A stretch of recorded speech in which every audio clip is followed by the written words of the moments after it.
Hey guys, it's Big J here from the Centre Bounce. Today we're talking team structures and kind of what we're seeing in trends at the moment in terms of our Supercoach teams.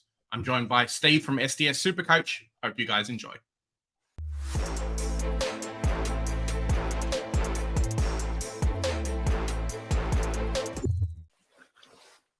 Steve, how you doing, mate? Mate, I'm doing really good. Good to do a video with you, and excited for the show here. Yeah, definitely. We haven't done a lot of work together, but whenever we have, it's always been really good. And it's nice to hear from other people. I find you can talk in front of a camera for hours and hours, but if you only talk to yourself, you don't get other people's input on things that they see and things that they talk about. Well, it kind of doesn't work out well for you, right? Absolutely. I like getting different perspectives from different people.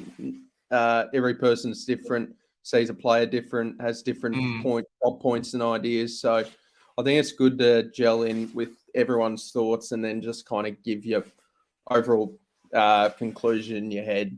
So I think it's good just mixing it up. Yeah, definitely. I've mentioned it a few times when I've done our team review videos, kind of talking about our predictions for next year and whatnot. That there's things in Supercoach that I might be really good at doing, and there's things that you're really good at doing, and sometimes they're not the same things. So it's kind of good to get that, get that feedback. Yeah, it's spot on. Like I pride myself on making good trades during the season. Like started 81k, finished 613th. But I started 81k because I'm really bad at picking starting teams. So that's something I'll look to work on. And basically, I've just said to myself, if whatever you think's a good starting pick, just do the opposite. So that's my thought process at the minute. But super excited. Yeah, I'm totally the opposite. It's like, cool, I can make a fantastic starting team, do okay the first few rounds, and then my brain ticks over, hey, look, this player's done really well. I must get this guy in, and then it kind of goes to shit from there. Yeah, no, it's yeah. I guess we're the complete opposite that way. Today's video is something a little bit different. We're kind of going to go over what team structures we've seen at the moment, kind of what trends and things like that we've seen. Before we get started, I just kind of wanted to get your initial reaction to Supercoach opening this year. What did you see in terms of prices or players being available, DPP, that kind of thing? Well, one thing I noticed is some of the weird discounts. Like, how did Zach Williams get to 216k? That's pretty baffling to me. So that was an instant one. So I know George tweeted it out. It was a really good point. I think in 2022, there was a 30% discount for blokes that didn't really play, that sort of thing. Then last year was 40%. And then Zach Williams basically got a 50% discount. So, yeah, it'd be nice to have a little bit of clarification.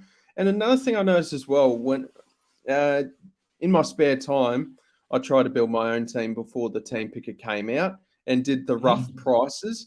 It feels like to me that every player's maybe 10 grand higher than what I projected. Like I thought Luke Davis-Uniacke would be 625k, but instead he's 635k. So yeah, just some weird things like that. Some players that have gone off the boil than what I would have thought, and players that we didn't expect to see in starting teams jump in. So, yeah, that's probably my instant reaction to when I first had a look at the Supercoach team picker. Yeah, it's a bit of a tricky one, isn't it? Because I've seen, like you talk about Zach Williams, I think Nick Caulfield as well didn't play much last year or at all. And now he's like half the price and is basically a rookie for a guy that's been in the system for however many years. And I think as well, kind of the magic number, everyone knows about the magic number, right? How many points you need to score, what your average is, and then times the magic number is what your starting price is. I'm pretty sure that number's gone up as well. So there's a lot of really expensive players, but there's also a lot of really cheaper players too. Yeah, absolutely. Even the magic number can't escape the inflation. So, so it's just a little bit interesting like that, but still at the same time, I think with DPPs and that sort of thing, I think everything was what we sort of expected. We would have loved to have had Himmelberg as a forward and Petrarca as a forward, but The forward line will be very interesting for 2024, and I think people won't have that many premiums in the forward line because they'd rather wait and see who is actually standing out early days. So people might only be starting 2 premiums and Zach Fisher, that sort of thing. Yeah, definitely. I mean, this is a fantastic segue to our next topic, which is basically team structure. So what are we seeing from teams? 2023 was basically, hey guys, there's so many really good 300K people that are going to make super money. Let's just go and pick like 8 of those to start your team. Doesn't matter if you get one wrong because you can always sideways. Is that something similar we're seeing at the moment, or is it kind of shifting a different way? I think it's certainly shifting back to more guns and rookies. Now, I think that's because, I mean, the mid-price madness didn't really work out last season. So I think people are just going back to guns and rookies. But every season's different. So you never know. It could even, like this year could be the mid-prices where they go nuts. Like, it's that sort of thing, but it's hard to predict and it's pretty hard to go against the grain. So I don't see many teams with too many mid-prices. I guess the thing that we're sort of seeing, I guess people looking for that 250K forward line player. There's a bunch of options there. Devin Robertson, Elijah Hewitt, James Harms, Jack Billings. Even James Jordan as well. Yeah, James Jordan as well. So I think we're going to be picking a mid-pricer in the forward line. And I guess if you count Zach Fisher as a mid-pricer as well there. So we've gone more that end. But I think in the midfield, from what I've noticed, it's definitely guns and rookies where we're picking 4 or 5 premium midfielders and then scattering the rest with McKercher, Sanders, and then Jeremy Sharp or Dan Curtin. From what I'm noticing, I think the back line we're sort of loading up a bit as well, 3 or 4 premiums, and then I'm seeing teams with Zach Williams at D5. I think in the ruck where we're seeing just people going Gordon Grundy. So I guess another thing that I'm noticing as well is not many people are going players above 650K for the first time in a fair while. I've barely seen anyone with Bontempelli, English, Oliver, that sort of thing. So that's pretty interesting. I think people have got a little bit of PTSD with Rory Laird's 50 last season at 700K. And then Clayton Oliver, just the poor bloke, just dealing with some personal issues of his, some health issues. So I wish him all the best. But I think people were just disappointed with how both those players paid off. And I think everyone's looking for value, but good value players that they know can finish their team. So, that's sort of how I'm seeing it in general. Yeah, it's a really tricky one. As you say, there's a few really expensive players. I think at the moment, the most expensive guy I've got in my team is Dacos, and he's really kind of mid-range in that 600K mark. As you say, I remember Lockie Neal a couple of years ago when he was 720K and then bombed out until like 500K.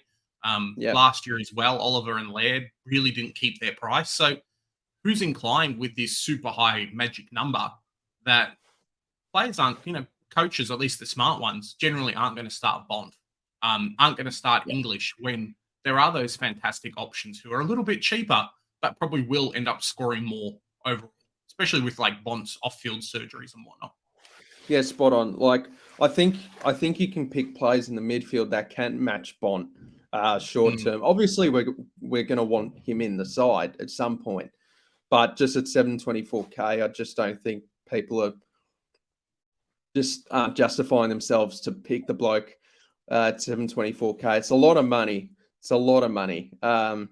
Basically 7% of your budget. So pretty much that's really how I see it. And I think people are going not going English because they got Gordon Grundy as well. So we'll talk about kind of what players we have seen and haven't seen this year so far. But kind of it's fair to say the forward line, 1 or 2 premiums, and then they'll go and pick a few mid prices to finish it off so far. Sorry, say that again. So a lot of the teams at the moment seem to just be picking like 1 or 2 premiums in the forward line and then mid prices. Because something I've really noticed is that we don't actually have any guys that have averaged over 100 in that No. forward line as being selectable. I think that's like the first time in a very, very long time where that hasn't happened. Yeah, well, McRae didn't average 100, did he, last year? I No, think he it's like averaged 99 something. Yeah. So yeah, that's a massive difference. So a lot of people aren't sure who the top 6 forwards are going to be. Remember, we've got DPP heading at some point during the season a few times. I think people are just going to play the waiting game and just seeing who the top 6 is. Like, who can we rely on? I think Jack McRae's the safe pick. Really boring pick, but it's a safe pick. He should finish top 6, but you don't know. Sam Flanders is the exciting one. If he can keep that midfield role, then he should be top 6. Other than that, it's really speculative. There's not a lot. Yeah, there's definitely No. not a lot. I guess kind of Guns and Rookies is back, it's fair to say. We'll kind of finish it off from there. And then, yeah, good luck picking all these 300K players at your own risk, because even with, we'll talk about early buys in another video, but yeah, it's a tricky one trying to navigate all of that stuff. Yeah. Going into what players we're seeing picked and not picked at the moment. As you say, no Bont, no English. Mate, Gaundy's back. Yeah, it is. How exciting. It's like, how good is it to see? What a throwback. So, yeah, no, it's good seeing it. Like the ultimate duo for ages. I think I'm not seeing Ryan Marshall much. I said that in my most recent video. I don't really get it. I can totally get. I guess I get it because Gawn is 60K cheaper and it has got a much higher ceiling. We've seen his scores without Grundy in the team, so I get that. But Marshall's in the prime of his career. Yeah, easily the best ruck at the club. Solo ruck. I mean, good buy. Like, he doesn't have an early buy. He's 640K, which isn't awful. Like, it's a pretty decent price for his talent. Yeah, I'm just a little bit shocked by that. Like, Gawn's 33. Like, don't get me wrong, I've got Gawn in my team, but yeah, I'm just really surprised that I'm barely seeing or hearing about Rowan Marshall. So, look, I wouldn't mind picking him, but yeah, it's more of a wait and see. But yeah. I've seen a lot of teams at the moment go that Hayden Young in the back line. He's another one. I know there's some more mid-time talk and things like that, and really good buy. Is there anyone else kind of in that backline position you're seeing a lot of or not seeing a lot of? I'm seeing a bit of Ridley, and I've got him myself. That's like Ben Mackay. Ben Mackay coming into the club. Yep. Gee, bloody hell, got a frog in my throat. So I'm seeing a bit of Jordan Ridley just because of Ben Mackay coming into the club. What else am I seeing? I'm seeing a little bit more recently of Tom Stewart, just because there's talks he could be moving into the midfield. So that's a bit of a talking point there. So maybe a little bit more mid-time for Tom Stewart. Seeing a bit of Sicily, seeing a bit of Dacos, a lot of Dacos, a little bit of Sheasel. Not seeing much of like Jaden Short and Jake Lloyd. Just don't think we can trust them anymore. So, yeah, that's pretty interesting. Yeah, I've seen a few teams running Harry Himmelberg as well. So Harry Himmelberg as well. So yeah, kind of like a cheaper. If you only got 450K, throw some money at him. Should probably not a keeper in the position. Keeper meaning like a top 6, but definitely like top 8 to 10. So yeah, some cheaper kind of value there. Yeah, I don't think there's enough value there though. It feels like 50K cheaper. I think I would be picking Harry Himmelberg, but 450K, just due to that late season form, I just don't think there's not enough meat on the bone there, especially if you're picking him to be top 6 when there's more chance of him not being top 6. I think kind of talking the midfield as well. The cheapest midfielder I've got at the moment is 636K.